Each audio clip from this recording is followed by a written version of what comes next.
아내가 놓은 덫. 야, 이거 체크포인트 임팩트가 센데 이거 무슨 얘기죠? 네, 뭐 드라마 제목 같은데요. 그러니까요. 이번 사건은 그 남편의 외도에서 출발을 합니다. 남편이 외도를 하는데 그 외도 사실을 아내가 알게 되는데요. 아내가 2019년 5월에 남편 외도 사실을 알게 됩니다. 하지만 일단 한번 용서를 해주고요. 용서하는 대가로 남편의 휴대폰에 위치 추적 앱을 설치하기로 합니다. 그래서 동의를 했는데요. 이 남편은 거래처 사람과 2018년 11월부터 내연 관계였고 결국 이 앱을 설치하는 거에 동의를 하고 용서를 받습니다. 아내가 자 외도를 용서해주면서 나 당신 핸드폰에다가 위치 추적 앱 좀 깔아야 되겠어. 자 그러니까 남편도 그래 그럼 뭐 깔아. 나 자신 있어. 이제 정신 차렸어라고 해서 깔았어요. 자 그런데 여기서 끝나지 않았다고요? 이게 남편 휴대전화 위추적 앱 설치하는 것을 남편이 동의를 했잖아요. 예. 이게 정말 진심으로 자기 외도한 게 잘못해서 그래 나는 안 할 거니까 자신 있어가 아니라 예. 내 핸드폰에 위치 추적 앱이 깔려 있다는 걸 확인을 한 거잖아요. 이제 알게 된 거죠. 그렇죠. 그러면 어떻게 분류를 계속 저지르면 될까요? 휴대폰 놓고 다니면 됩니다. 그래서 이제 이 내연녀하고 통화를 하면서 나 여기 저기 저 위치 추적 앱도 깔려 있고 하니까 이제 다른 호텔에서 만나자. 휴대전화는 놓고 갈게 이렇게 얘기를 하고 전화상으로 그 내연녀와 지속적인 애정 행각은 이어갔습니다. 이야. 아니 그러면 근데 저게 어떻게 들통이 났을까요? 꼬리를 밟혔을까요? 우리 속담에 이제 뛰는 놈 위에 나는 놈이 있다 그랬어요. 그러니까 이제 이 남편이 평소에 이렇게 그 수시로 외도를 했기 때문에 위치 추적 앱에 자동 통화 녹음 기능이 있었어요. 그러니까 내연녀하고 전화하면서 자 여기 저 위치 그 추적 앱이 있으니까 우리 어디 호텔에 만나 하는 게 다 녹음이 돼 버렸단 말이에요. 핸드폰은 두고 갈게. 예, 여기 핸드폰 두고 갈 테니까 그것까지 다 된 거예요. 아이고야 세상에. 그러니까 이제 이 아내가 이 녹취 파일을 증거로 삼아 가지고 내연녀를 상대로 해서 아니 배우자가 있는 사실을 알면서 2018년 11월부터 2019년 6월까지 우리 남편하고 만나서 성관계를 갖거나 별도 아파트에 임차해서 동거를 하는 등 부정한 행위를 했다라고 하면서 위자료 3천만 원을 지급하라고 소송을 낸 겁니다. 박 변호사님 저런 앱이 있는 거 아셨어요? 전 처음 위치 추적까지는 오케이. 근데 그게 통화 네, 저도 좀 기술이 참 좋네요. 예. 와. 조심하셔야 될 것 같은데 위치 이거 추적 박 앱은 변호사님한테 필요한 앱인가요? 아니요, 저는 필요 없습니다. 그러니까. 위치 추적 앱은 저는 있는 줄 알았는데 그 안에 기능 중에 통화 녹음 기능이 있는데 요거는 이제 법적인 부분을 좀 얘기를 좀 해야 될 것 같습니다. 기본적으로 녹음하는 거, 대화자 간의 녹음은 가능합니다. 내 목소리가 담겨져 있고 그 장소에 있을 때 녹음하는 거는 합법인데 내가 그 자리에 없는데 녹음기가 켜지고 녹음되는 거, 우리가 소위 도청이라고 얘기를 하죠. 도둑 녹음이 되는 거거든요. 예. 이건 처벌받을 수 있고요. 당연히 증거 능력도 없고요. 녹음 당사자가 그 대화에 참여하지 그렇죠.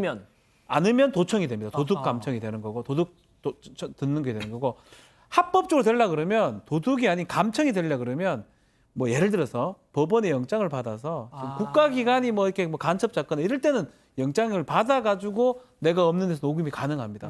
그거 말고는 내가 없는 상태에서 녹음하는 거는 불법 도청이 되고 이거는 증거 능력이 없는 게 일반적입니다.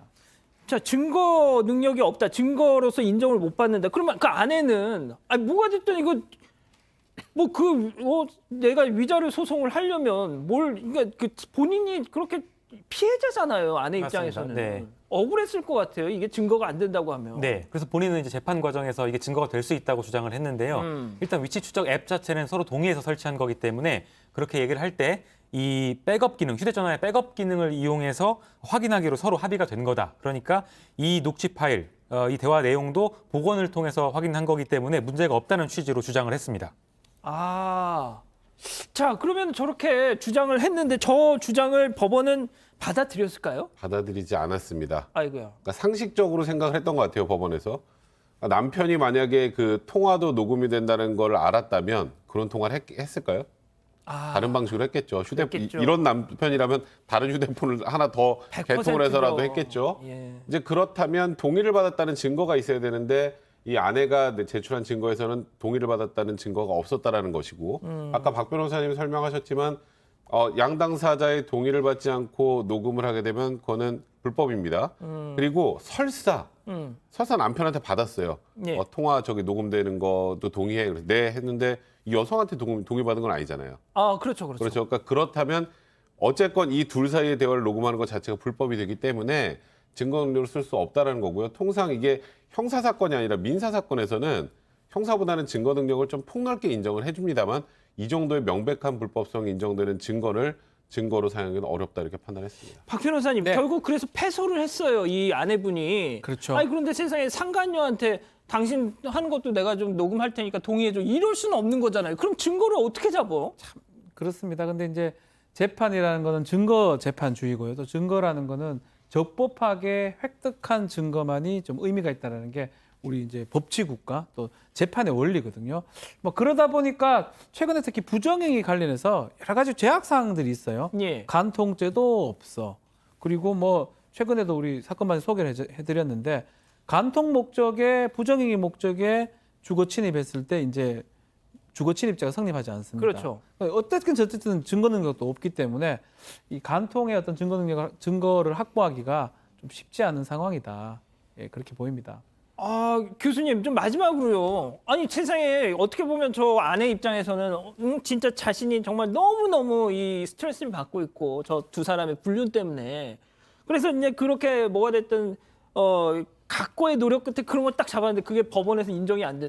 어떻게 합니까? 이런 이 뭐 불륜 일단 진짜. 뭐 법이 그렇다니까 이제 그렇게 뭐 수긍을 해야 되겠지만 저는 이제 그 아내분에게 묻고 싶은 게 저런 남자하고 왜 사냔 말이야. 아니 저런 남자 지금 뭐 앱 깔고 추적해서 뭐 녹음했는데 정말 저런 남자하고 살면 살수록 시간이 너무 아깝다. 그래서 제가 볼 때는 이혼 소송을 하고 그냥 갈라서는 것이 지옥에서 벗어나는 길이다. 그래서 아무리 그 옆에서 녹음하고 추적을 한다 하더라도요. 그 사람 마음은 잡기 힘들 것 같아요. 예. 근데 뭐 또 그런 말씀들 하시잖아요. 누구 좋으라고 내가 이혼을 하냐. 뭐 또 그래서 이혼을 저런 경우에 또 못 하시는 분들이 계시더라고요. 알겠습니다. 자, 오늘 법 이렇게 마무리하고요.